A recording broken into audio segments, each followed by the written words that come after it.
cho thơ ý tu ô cứ nhớ trong nó nhớ trong trâu cho sấy xong số tù nó rồi nó chè giờ đi hàng giờ nó bé chờ nó giờ nó bé chờ chè ta kỳ bé nó bé chờ chè ở trên này chạy giờ tôi một đêm luôn là tuần chùa bốn chùa nó cho nên sẽ đơn thứ một đêm luôn ok nó giờ chạy ra này nó chỉ bé mông tới thời sắp lắm mông nó vậy chứ tôi một đêm luôn là bốn chùa nó giờ sắp bé mong lúc ba chia bé chơi tiền nó vậy cho nó là từ nó ta thì bé chừng rồi nó xin nó cho nên sẽ đơn thứ một kia giờ cho bây giờ sẽ đơn thứ một bây giờ nó bà đấy nó thứ bé kia bây giờ hay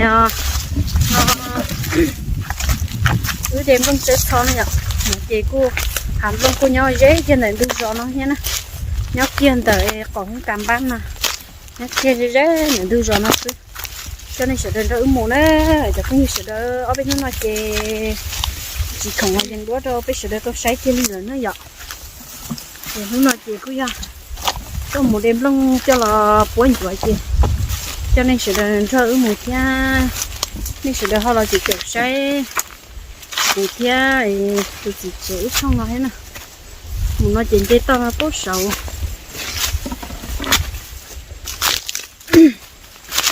nó thở mua keo chỉ cho thì tôi đem lông này cho nên tôi đem lông cho tôi là thứ tôi đem lấy bay là ha chừng tá tỏ tôi họ mới cho là chừng tá tỏ đây thế này nhỉ chừng cái tôi đem lông hay nhở không chớ mà không có thì tiền liệu một số số mà cho cái sự được xem này đấy đó nhớ bị nó hạt chớ chị bị nó lắm mà không lo cho con hay chớ một kia con tao nó mà một kia bị cho chớ nó đâu bị nó ha mình cho con nó là khớn cũng không nhở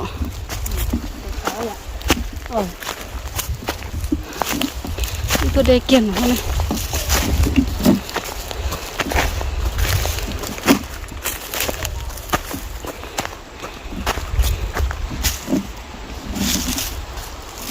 đây là tôi rõ xin bé rõ chị nhó kia là nó tiếc thì chỉ bé nhó cho công bố đậu là nó lại nữa bây giờ chị nhón xưa hành tông xí sợ bị đờ đi nó này vậy nhó tôi khó xé cửa đi nè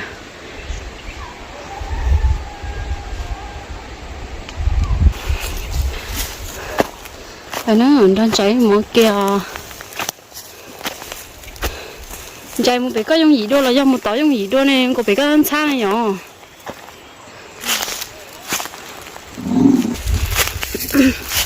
giờ các con nó chê là mất gì ta lại mà đi tí cây nhỏ hơn cái gì từ tớ cái chừng khơ lấy khơ đi gì tới gì giờ chẳng có tao nó không chuyển có chỉ đi sát tao nó này giờ đây đây luôn đây là nó đi về tiền nó một tiền nó chỉ một tiền nó đây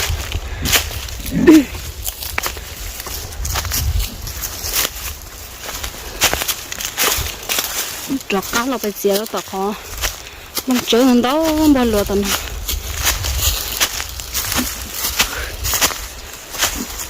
hình như to hết chị hay luôn chỉ bù ba nha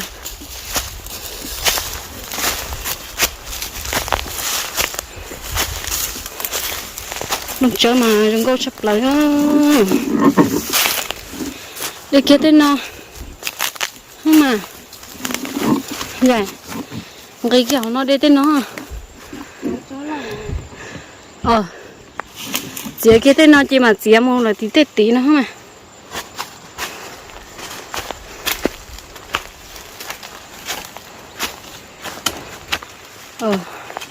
bốn chỗ yên trên cho nó không tắt tỏ hả vậy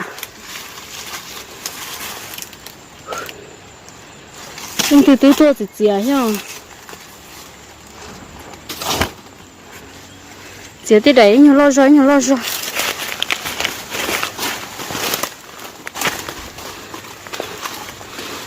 giờ ở chỗ ấy nhiều lo rồi này con này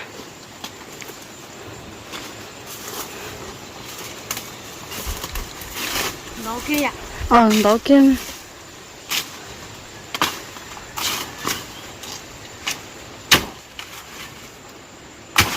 giờ nó đó chỉ tuổi chỉ to cơ theo rồi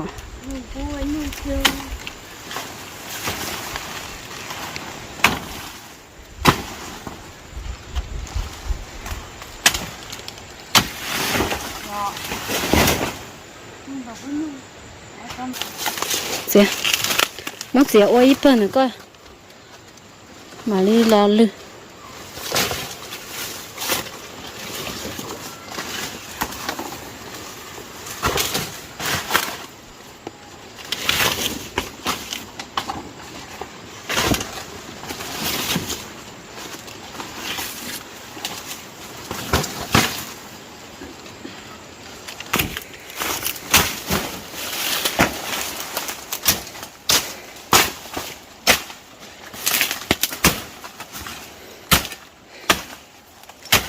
Nó giống bao tiêu.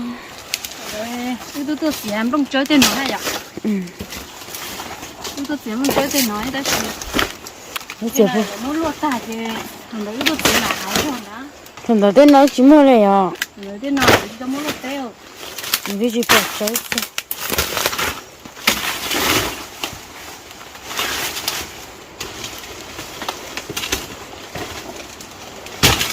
Cái rồi mình chỉ mua bông chơi nhau gì à?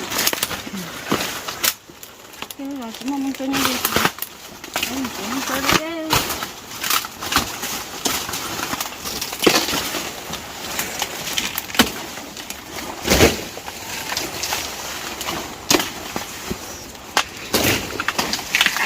Giờ nó đã nên ba đứa sầu này nó bị chơi nhỉ?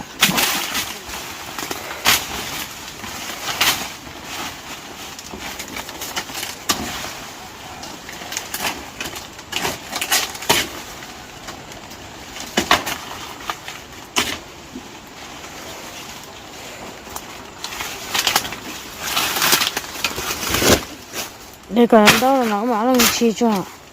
Chị. Đây còn đâu là làm chi nào? Thằng Việt đó. Có số sống không còn.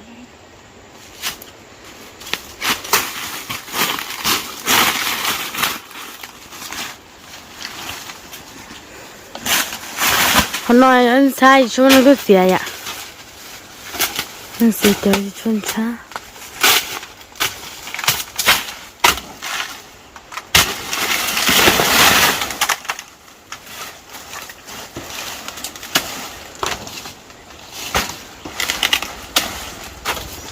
Mà chứ không có không à?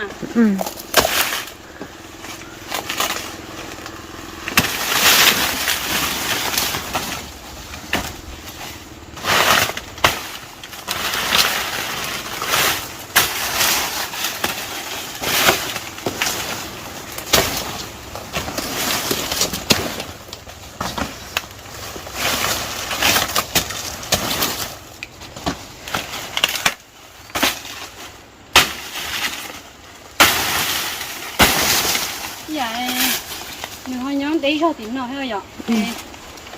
Có tiền cũng nhiều lạc cứ vậy.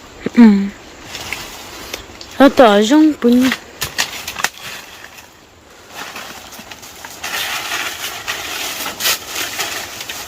Tôi ta gần đó nó lo rong bún.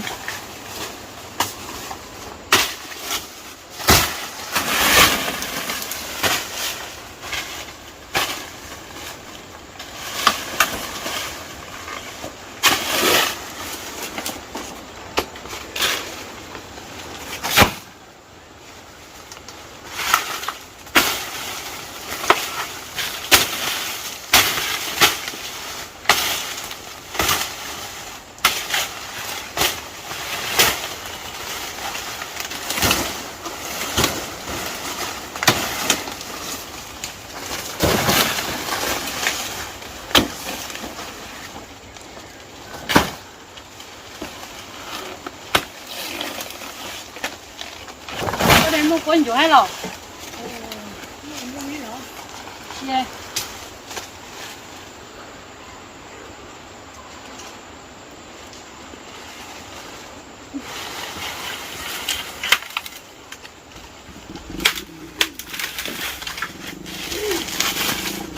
đi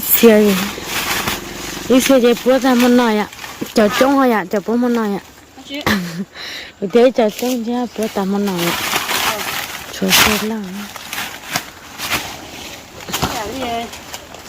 nó để nó mà nó phải chơi chứ giống bạn là cứ bát tao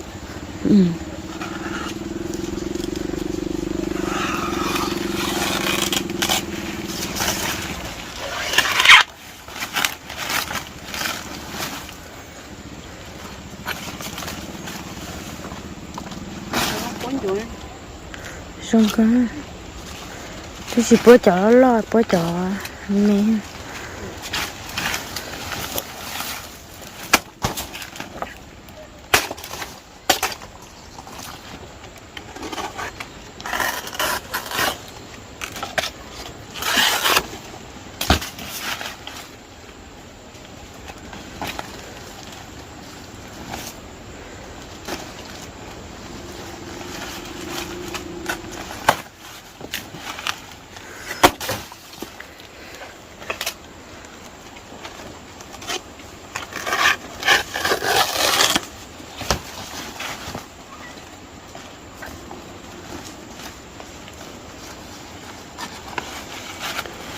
để nó chị cô là sẽ lấy chồng chớ nào nữa vậy sẽ lấy chồng chớ nào đó cờ chị nhiều lần chi nữa nó sẽ chạy chi nữa chị chỉ muốn bỏ cho tao có hắn chạy của mà nó khơi tua chị cho bỏ bơ luôn có của mà nó khơi tua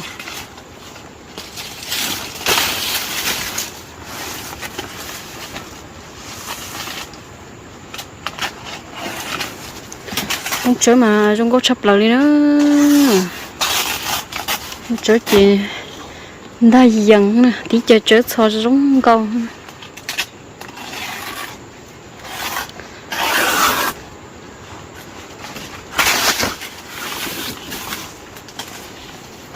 tí chấm trong chúng con thế rồi mà thì để nó luôn thuần này nó phải là chúng có lý chúng có ở có món đó là chuyện thuốc ta là để từ chuyện thuốc chị ở đến đó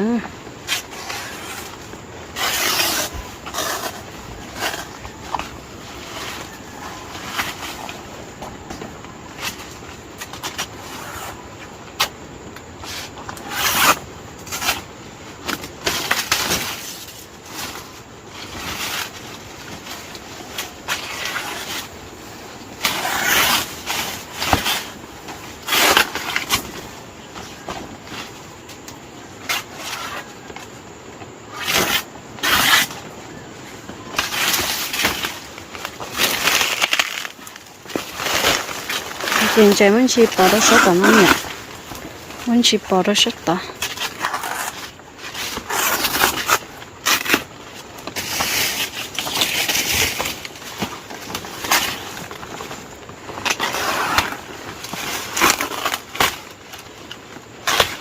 nó chỉ tên nó hậu lấy nhiều hạt trứng bột xứ hạt trứng trên đồng ti nó nè số tầm nào là của hạt trứng tí cho trứng đúng con trời nếu như tối ra cho nên chỉ cho nó con họ chơi như xí cho nên đúng câu để học bọn nó là mất những chơi cậu ít con như rồi à họ đi đón tôi nè bỏ chơi yang yan rồi sang rồi chỉ cho bé chơi tuổi món non đấy cha ta xin là tuổi non à tuổi là ta xin với ba sẽ là chú mà cho đấy không mà bé lừa cho làm gì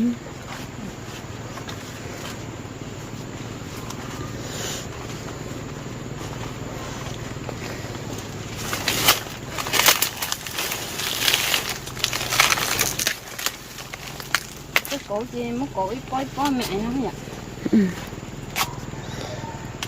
chị lên thuật tay à chị bán đầu với chị bán lại à chị mới chuyên đầu cỡ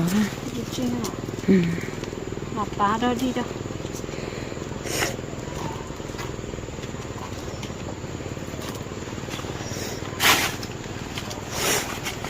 con không chơi này không có lắm. giờ nó dùng cái gì thổi dùng đó là đốt tay trời ạ.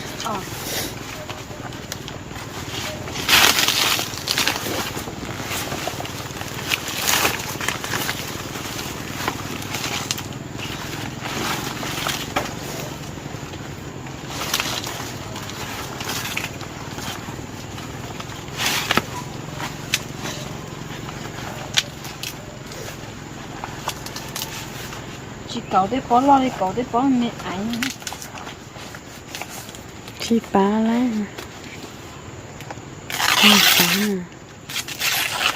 Cả cả những cái này không chịu cả.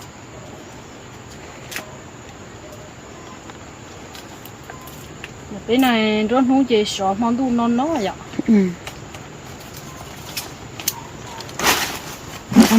Anh nuôi đi chỉ nói cho nó con chạy cậu. Bà bỏ là có lấy cái khăn gà có lấy bóp được luôn. Tao sẽ cậu ha.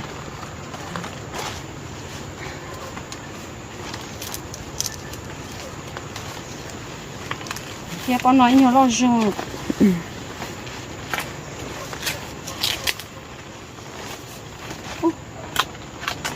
Chỉ bỏ coi chấm lâu chỉ xí xe chân để cho luôn.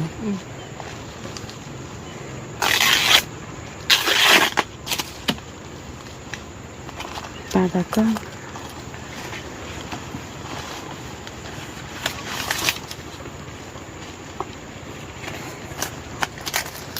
Đây có lửa kia nhở.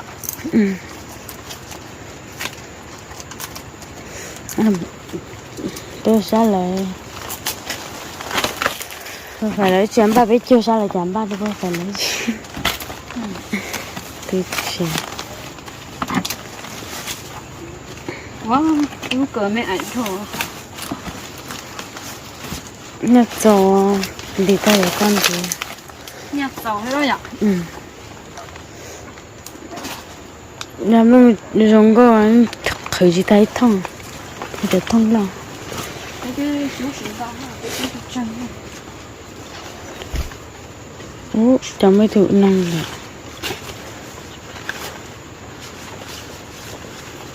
bé chú ấy ít thông lo à chú bé chú sẽ lên đấy là hay nó chú sốt tha ni chú ít cho thông mẹ mà Chú không lo hay sự cái cháu sử dụng. chú là chỉ tuổi ta chỉ chứ không nằm mỏ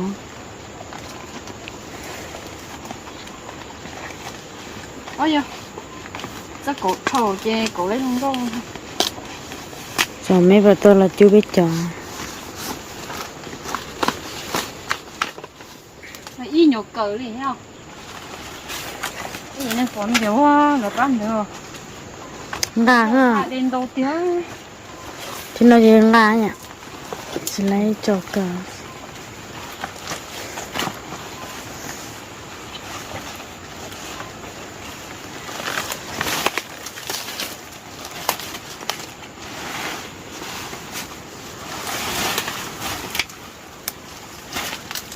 Đây cũng đua.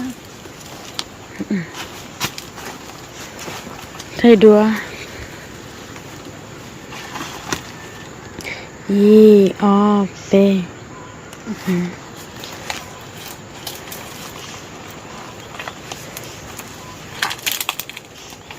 Ôi giời. Đầu tít tiền liền à. Ôi giời ơi. bố thì tiền thì bố ta Ta bóp lâu chịu rùa.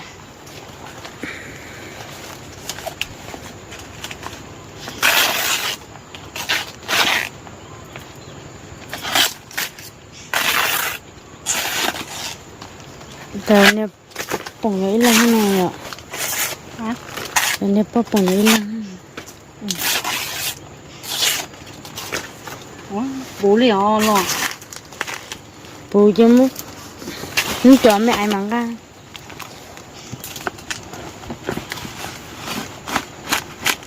lúc lên đợt tải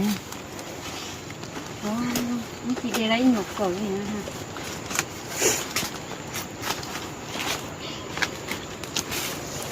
rồi coi ý châu tôi tụi ta cho ta ôi trời luôn có rồi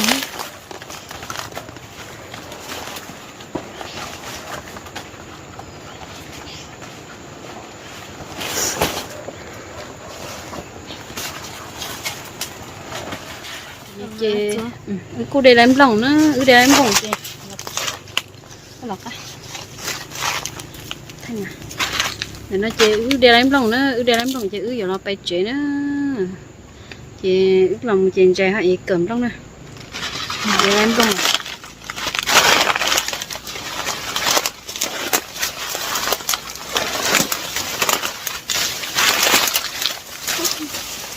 chắc khô rung chua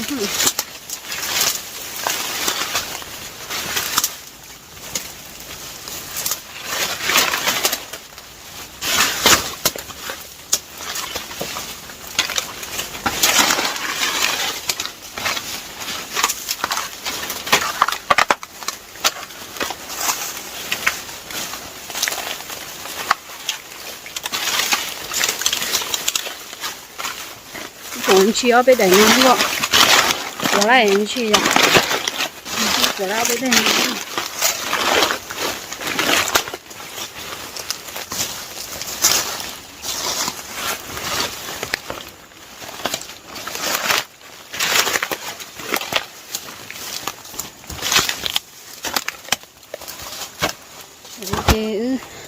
Để em cũng là bị chuyển á, ý gì?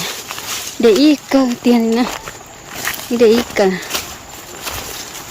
dân gọi là ý cả ta chỉ chẳng chỉ chắc cái thế này ạ cho khỏi tiệt lúc cỡ mấy ảnh thế có móc cậu đi nào chị ở đâu người chị chợt chơi rồi nữa nó tìm ra lại trường ta tỏ thuốc xịa thì nó ha thuốc xịa không phải bón gió hay nó chỗ đi chơi thì nó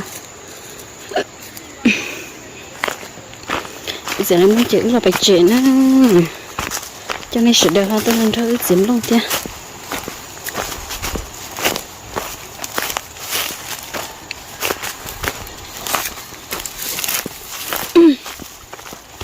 cái chế chế này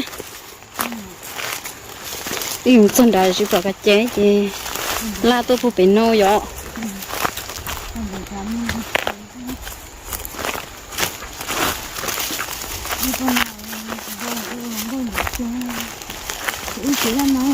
vậy rồi ý ước gì có tiền mà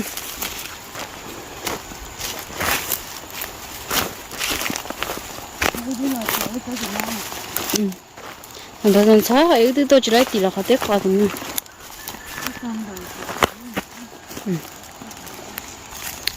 ra tỷ là sao tỷ chế chế nào nữa sao lúc cỡ nữa có phải chơi chế vậy này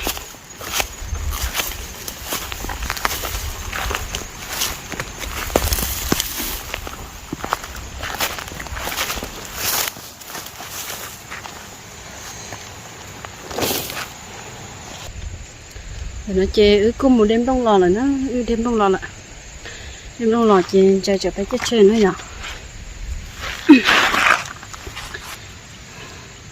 chị cô cho nên sự đó là sai cái đêm đông nữa chụp cái như sao lên sốt tua rồi hai này sự đó là sốt cho của chơi nha nên từ là bỏ của trong là lò nên chỉ là chiang từ là bỏ của trong nhiều thứ là nên họ bán nè lúc trước bố đầu của thế nữa chúng mà là lúa nên cho tôi lên sốt tua sao nên là bỏ vậy nên họ bán nè lúc trước bố đầu của thế nữa ôi cho nên chỉ sai sao lên sốt tua nữa xin chỉ đùa